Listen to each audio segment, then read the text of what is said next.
Right, I'll call this meeting to order.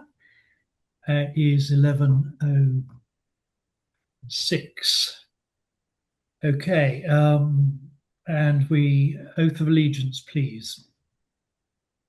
Okay. I pledge allegiance to the flag of the United States of America and to the republic for which it stands, one nation, under God, indivisible, with liberty and justice for all. Thank you. There's a small American flag over here, so I was facing that. Oh, yes. Shall we? Do you have them? I didn't bring my things. So I'll read the mission statement.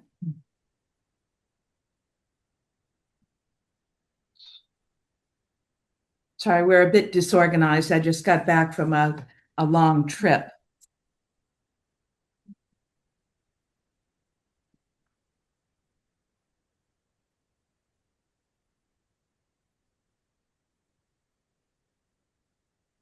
Ellie, if you have them, would you be able to read them? The mission statement and yes, please. If you have it, I have them right in front of me.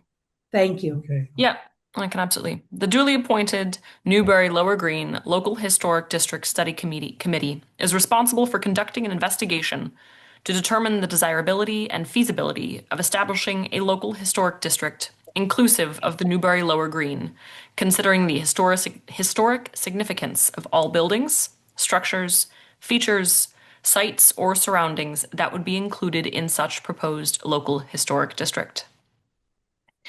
To protect the historic Newbury Lower Green and the natural and built environment surrounding it for future generations, and to enjoy and experience the visual sense of the past history of our town, a Lower Green local historic district will create a neighborhood stabilization and community pride, and forever provide Newbury school children with a playing field and educational opportunities. The intent of this local historic district is to maintain and improve the settings of those buildings and places, and to encourage new designs compatible with existing buildings in the district. Okay. Thank you, Ellie. Thank you very much. Minutes from the last meeting. I move to approve the meetings. The minutes. Excuse me, the minutes. Seconded. Second. Okay, all in favor? Aye. Aye. Okay, right. Okay, next item is study report update. And on this, we'll go straight to the what we've discussed within the study report following new information that the committee has been appraised of, and that concerns the Evergreen Cemetery. Mm-hmm. And just to say on that subject, we find that the Evergreen Cemetery is actually comprises two cemeteries within the bounds of the entire plot. One is extremely old and possibly goes by a number of different names over the years, may well have changed, but predates the Evergreen Cemetery, the rest of it, which is for more recent and is in current use burials. So with that information, I have sent an email to the Massachusetts Historic Commission outlining this information, and they haven't commented on it yet. In fact, I've done it in a way that they don't need to approve anything we've done, just to note it. But it means we will have to re-outline the actual cemetery that's shown in our current map, and it goes under item 23. to correctly identify the bit. And Trustee Mr. Plummer has kindly given me a map detailing the it's an earlier version detailing the cemetery, and it refers to it in the map as a existing cemetery. But who knows? This is quite similar to the outline given within the Macris map, which is actually an enlarged version which you supplied me, which doesn't appear on the district map in Appendix A of our report. So, and just for Mr. Plummer's benefit, Ellie, would you be able to define Macris again? Certainly. Macris is the Massachusetts Cultural Resource Inventory System, I believe. It's the online map and inventories, Form Bs, as we call them, for every historic resource recognized within the state of Massachusetts, and is extraordinarily helpful. The reason that our map does not include it, I'm going to guess, is because the Evergreen Cemetery, from the point of view of the town, is one taxable parcel, or a parcel with one tax ID, and that is the base map for our district. So yes, so knowing now that there are two cemeteries, and one of them is historic, as Robin has said, I think we propose to create or to include the colonial. Is that an appropriate term for the historic cemetery portion? I think at this point. Okay. I know that there's a lot of names for it, so as long as we find one and stick with one so that it's identifiable, but include that as a non-contiguous parcel in the district, and then separate the current or the in-use Evergreen Cemetery from that, so long as we can identify the boundaries with right precision. Mr. Plummer, are you comfortable with us? I think we have to allow him to speak. Okay. Excuse me. Yeah, I think at this point it would be relevant for us to allow comment from Mr. Plummer within what we're allowed within the structure of organising committee. So if all are agreeable to that, I'd like to open for a further discussion and indeed guidance on how we treat this with Mr. Plummer. So over to you. Okay, thank you.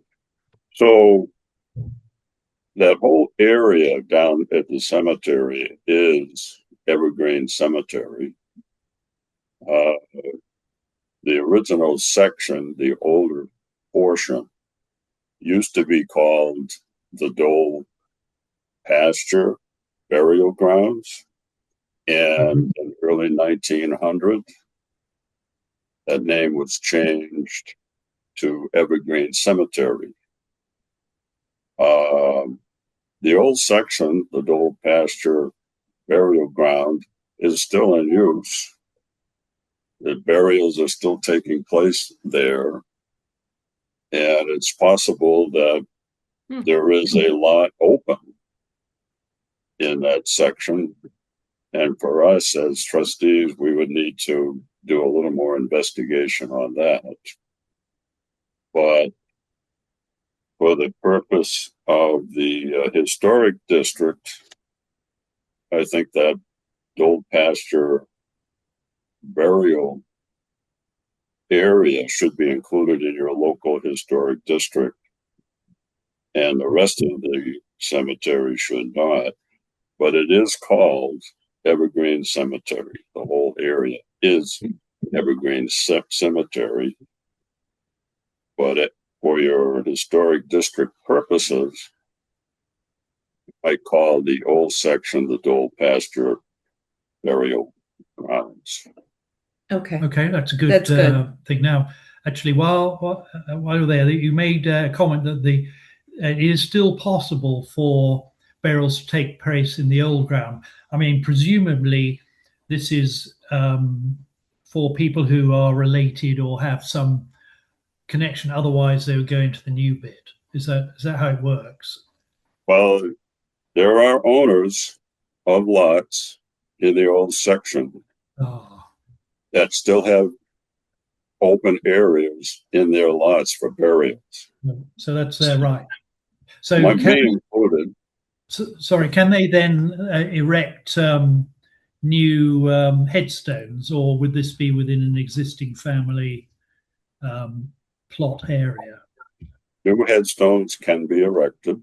Okay, but within, but you have a guidance on how that takes place, presumably. Yes, we do, and basically the guidance is to have similar headstones that are already there and that would fit in with those that are already there. Perfect. So it wouldn't be anything outlandish. It was just, if it's whatever a family agrees would be, would be comfortable with a headstone. And if the cemetery trustees also agree, then that's what would happen. Perfect. Okay, right. Ellie, I think we should note this down so we've sort of got it documented. That it's the Dole pasture. Yeah, and we will, cemetery. For naming conventions, so it's recognized, we'll refer to it as the Dole Cemetery or Dole Pasture Cemetery. Dole Pasture Burial Grounds sounds good. If that's kind of a historic name for it as well, that's most appropriate. I've been taking your minutes, so I have this written down. For the report, for revision of the report, I'm happy to revise the map that we have as well as the property index to be more specific. Are we all comfortable with using the Macris map as kind of a visual outliner, or I would love to use the map that Mr. Plummer sent. However, it's a little bit, it's not legible from the photo, so I can't actually read the street names in it. So as long as we have something visual that outlines, kind of shows what we're doing. And then, Mr. Plummer, a question for you. Is there in fact a fence around the what is the Dole Little Burial Grounds as outlined?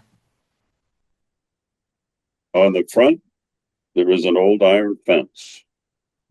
And on the other three sides, there are stone walls. Okay. So it is entirely enclosed. It is entirely enclosed.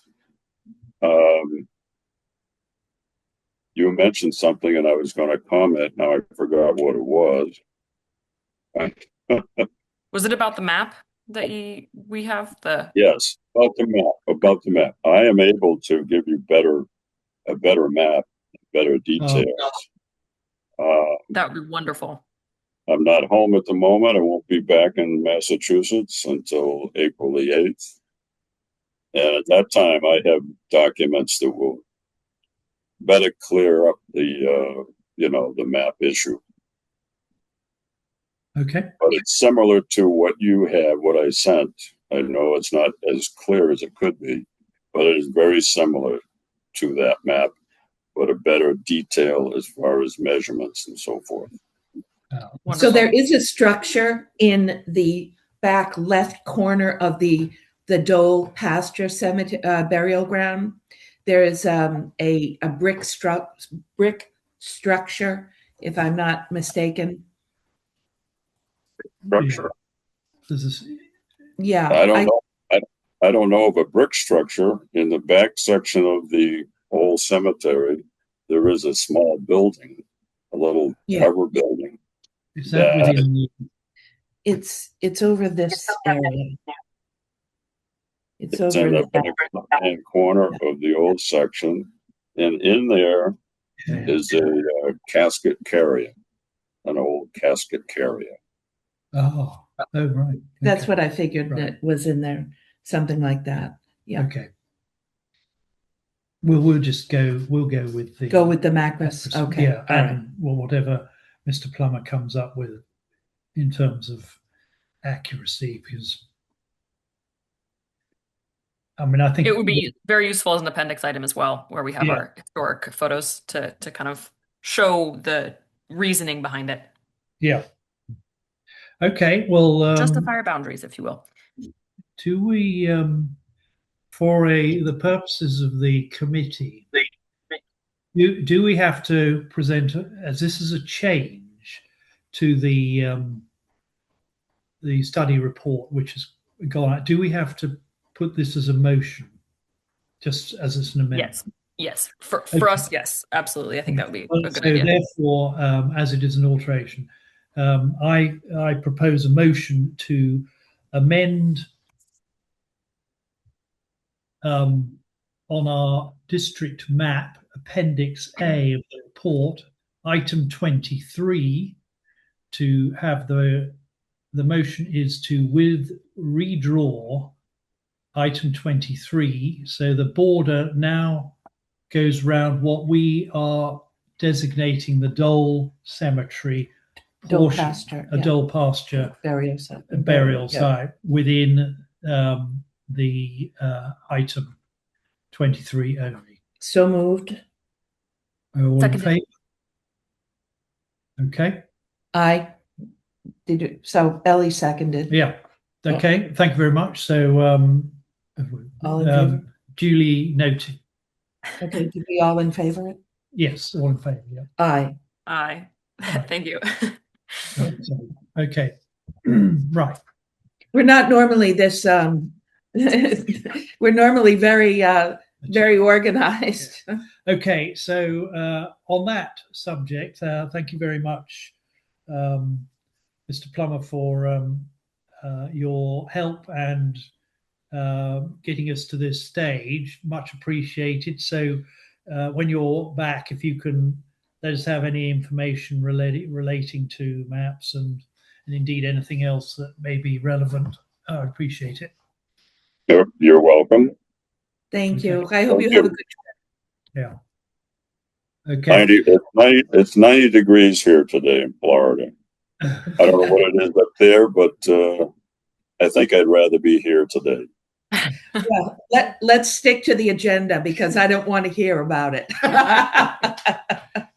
Hey, we don't have much to complain about. It was 70 degrees here yesterday. It's true. Yeah. That's true. Yeah. It is not today, though. Yeah.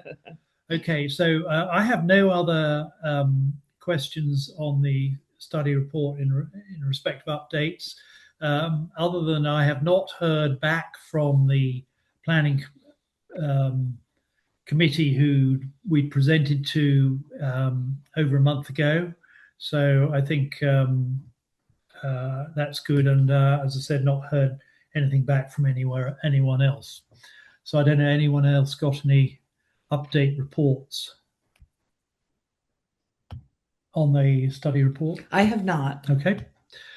I do actually. I just wanted to confirm or to what we talked about kind of adding an exception to the bylaw with regards to new gravestones.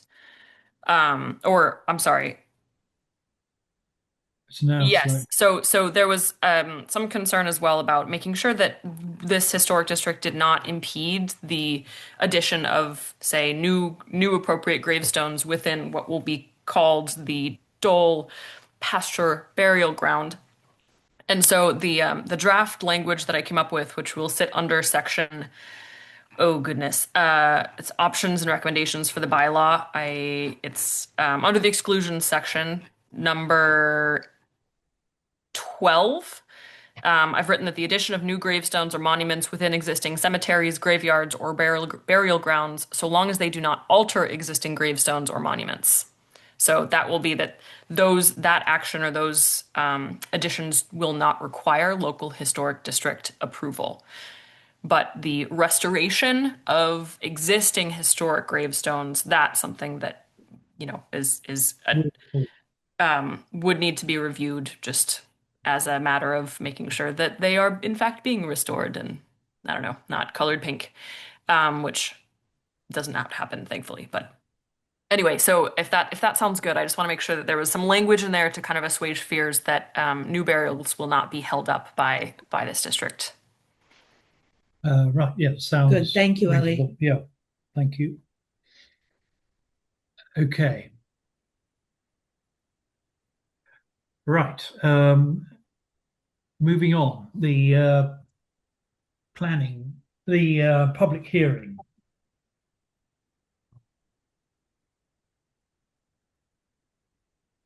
Yes. Which is for Monday, April 13th. have we booked that and At the got town hall? at the town hall? Joy, I think that was something you were going to look into. I believe it was Lon that was going to look into that. That was Lon, unfortunately, is apologized. Yeah, we will check. So we had talked about, I believe it was from 6 to 7. Oh yeah, 6:30 to 7:30 is what our minutes read. 7:30. That's good. I think it's better. That gives people a chance to get home and come out. Okay. And we've got to organize a presentation.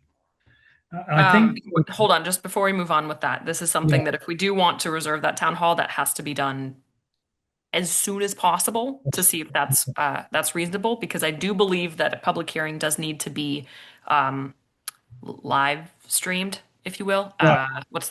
On public television, Yes. which is something the town hall can only do, I think. So if that's something that Lon is going to do, I'm just aware that he's not at this meeting, and we need to make sure that that is something that he looks into as soon as possible. I'll find out. I think because he's been incredibly wrapped up with these other workshops, otherwise he would have said. I'm wondering whether Ellie, may we ask you to look into it? Yeah. I'm afraid that I can't right now. I will be out of the office for most of the next 2 weeks on photo shoots. Oh, okay. Right. Okay, we'll sort it out between ourselves and Lon. Yeah, Is that something that just going into the offices and asking is easier than trying to figure out who to call? I don't know. Yeah, maybe. Yeah. Okay. We'll get it sorted out, but we're still good for the day, aren't we? Correct. And it's added to the calendar. So regardless, we have the second floor hearing room of the town offices. Okay, good. Right. Reserved. Okay, that was the big thing. Yeah. Okay, good. Yeah. And okay, on the hearing, I mean, I think from the promotional standpoint, this is why I think this is quite good that it's all coming about now. And indeed, what's going to be presented to the town of Newbury at the annual meeting is pushing the whole, well, this is a bit of a sell as well, is that we're into the 250th anniversary of independence. And I think it ties neatly in our story here in creating an historic area that we can sort of tie it in with in the introduction about, this is the timing of us doing this, although it's long overdue, is should be done now. And I think we should try and do a PowerPoint presentation, because there are going to be people there who probably don't know what the area looks like. One thing is I'm going to write an as I see it column for the paper. And, I will mention the various aspects. Now, so I will do that before the meeting. Yeah. So that has to be done before April 6th. Yes. For our last minutes. I'm aware that I guess that doesn't need to be approved by the study committee, Joy, if that's something you're going to do as a private citizen. But so there was draft notices for 2 local newspapers. So there was another one as well? Yes. So there's the Daily News of Newburyport and the Town Common, which is kind of a larger scope, but it's a weekly. Right. So I'll definitely do a piece for both of those. Okay. I had in our minutes that Robin, you also were going to do that or take on one of those. Is that? I was doing the Town Common because the journalist turned up to one of our off-sites we had, and I'm just going to send him an email saying so he can publicize it. Okay. All right. So that's by April 6th. Fantastic. I'll push that one to me. So what I'll do is I'll write the piece, have the committee look at it just in case I omitted whatever. But as a private citizen, we don't need to make a motion on it, but just to have feedback that I didn't exclude anything. I'd like the committee to look at it. And then Robin, you can probably send that same thing right to the Town Common Sorry, just to confirm, open meeting law says we all can't look at it unless we have another meeting. Ah, yes. all right. That's, yeah. I will send it to you. Yeah. I'll send it to maybe the chair will review it. That sounds good. The other thing is we've got letters to draft up to send to residents. Mm-hmm. I think did I send you the draft that Tracy uses for for the public notices? Notices. That was looked all right. Adjusted, of course, for thing over the idea. Are you okay with that? Yeah. So that I can kind of draft a boilerplate, or if you will, a form letter. There we go. Based on that template which she sent, and then Rob and I will send that to you, if that sounds good, to then send to the town for mailing, and it has to be mailed by March 23rd. Okay. So I will try and get that done this week and send it to you. Can you just to note, I'm off traveling on March the 20th. Okay. Yeah, that's good to know. I'll be out. Not be available until okay, that's the end of next week. Until April the 9th. Okay, so that definitely needs to get done early next week. Okay, that sounds good. Looking at the calendar, how is March going by so fast? Yeah. All right, I will put that on my agenda then for by the end of the week to draft a quick form letter and send it to you based on that template that Tracy provided. So we didn't see the amended minutes that you had sent out that I corrected. Were they on the website, or we just couldn't navigate to it? The minutes from the last meeting. The Dropbox, you mean? Yes. They won't be posted until they're approved. Yes, they're. I only amend them on the Dropbox, so they're always accessible on the Dropbox. Okay. Yeah. Okay. Right. So letter. Anything under the public hearing? I'm gonna check the booking. I'm checking our minutes. The only other thing, as we talked about last time, is creating a PowerPoint is a great idea.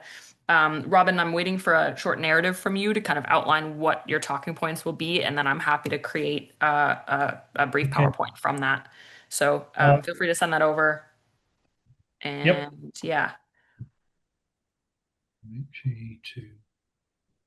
and again, that the idea is to cover background, the context of the study committee, the process of the benefits of a local historic district briefly, the process of applying for approval within a local historic district, and then saving lots of time for questions and comments. Right. Yep. Okay. Yes, we'll do this. Okay, very good. Excellent. All right, moving on. Any additional business?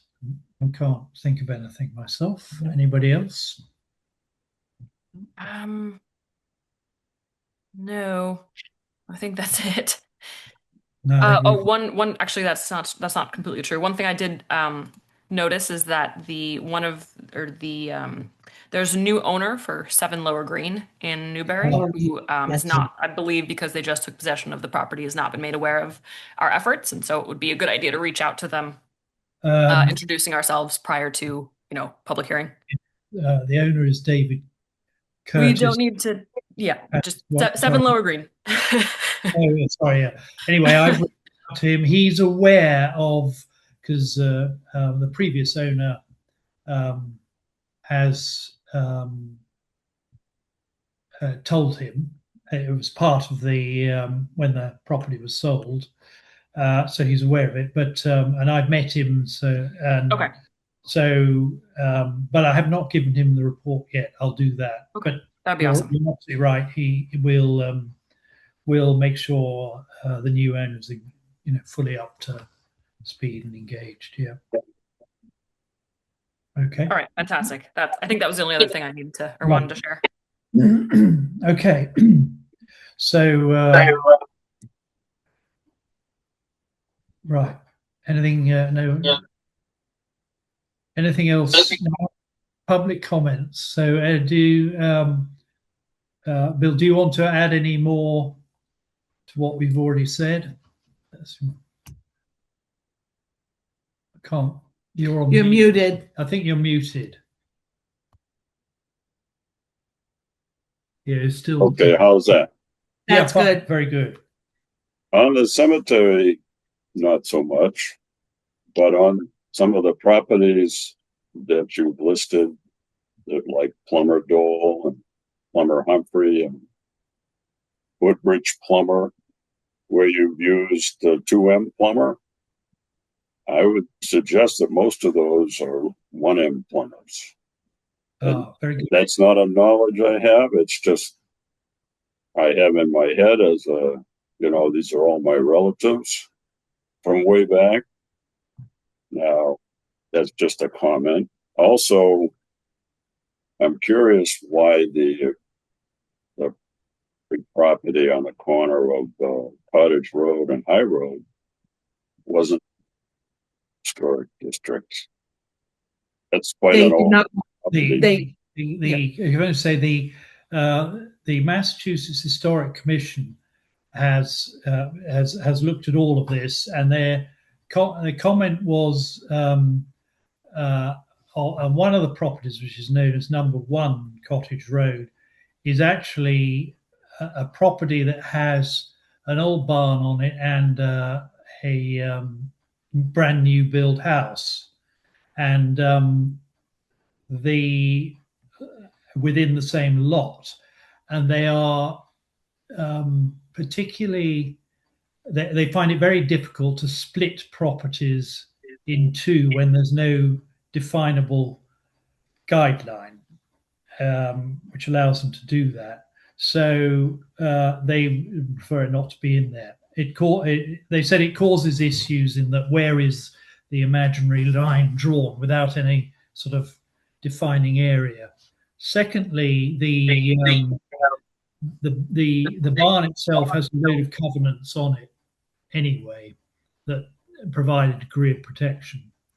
The other property of which the owner we discussed with preferred it to be excluded at this stage is currently undergoing restoration and